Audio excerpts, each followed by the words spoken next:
this is the risky bit where I try and swap out to SolidWorks and show you how the whole thing fits together.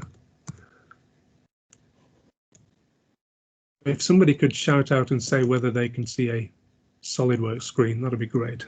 That's okay. That's okay. Yeah. Does it look good? Thank you. So this is so obviously the whole thing is designed in CAD, and you know, it's sort of it really accelerates the rate of progress that you can make designing these things if you can render them on a computer and actually make sure things fit together before you actually build or print them. So this is the WOSM, and you know, if you go down into the teaching downstairs in our building, you'll see 6 of these along the benches there, all of various colours, and I'm going to take that away and hide it.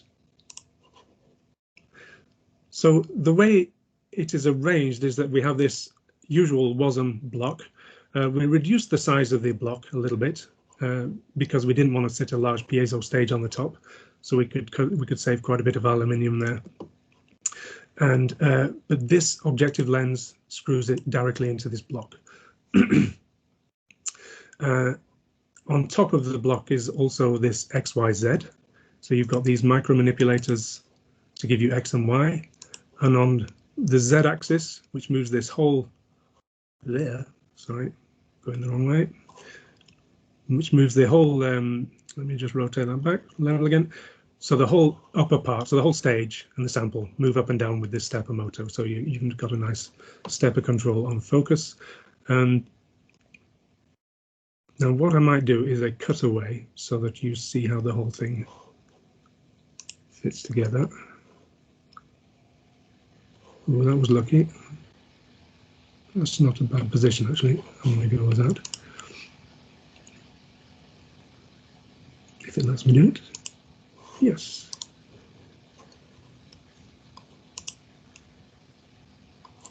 So what we've done now is taken that whole microscope and sliced it in half. And what you can see here is the objective lens. I'll make that light up in blue. So you can see the objective lens screws into this block, which is the aluminium pathway. And what you can see here is the little light engine, which goes into the port there. I might open that separately to show you that. And that then comes in and hits the dichroic, which is immediately below the objective and sends the fluorescence excitation light up to the sample. You then get fluorescence, and the emitted light comes down and hits this 100% mirror, which then sends light through the missing emission filters. I don't know why they're missing, and then through the camera port to the camera, which is here. Okay, and here you see the advantage of having a camera with, so this face chip of the camera here, because it has these tiny pixels, we still wanted our roughly 100 nanometer sampling resolution for our 1.300 times lens. And the way you get that is you're forced to use a shorter focal length tube lens in the system here. And that's great because it brings the whole camera, you know, it brings it 13 centimeters closer into the microscope. So it's great for stability and also great for producing a smaller footprint of the final microscope. Okay, I might just show you I might have it in a separate window. Yeah, so this is the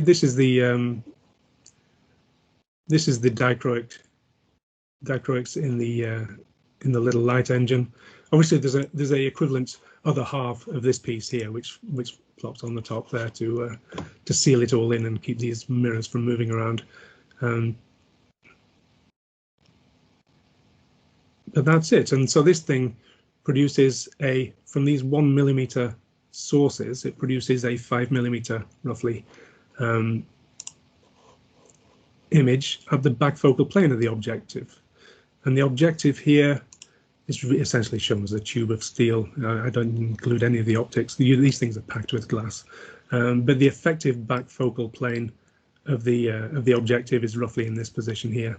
So the when it's in the right place, this LED engine produces a nice 5mm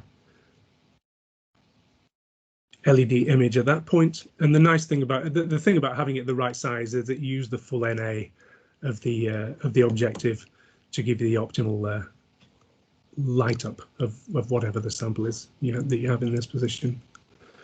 In this instance, the sample is shown as a slide, but the system can also take small petri dishes as well. I think I've got those somewhere.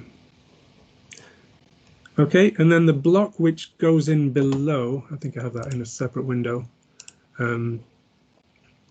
So this is the piece which holds the dichroic and the CCD mirror, and that is it's a 3D printed part, which when I initially tried it, I thought that's crazy. We won't have the stability from a 3D printed part, but because it's in this large heatsink, it sees almost no changes in temperature at all, and so the glass is absolutely rock solid, stays exactly where you leave it, and it's and the system is also designed with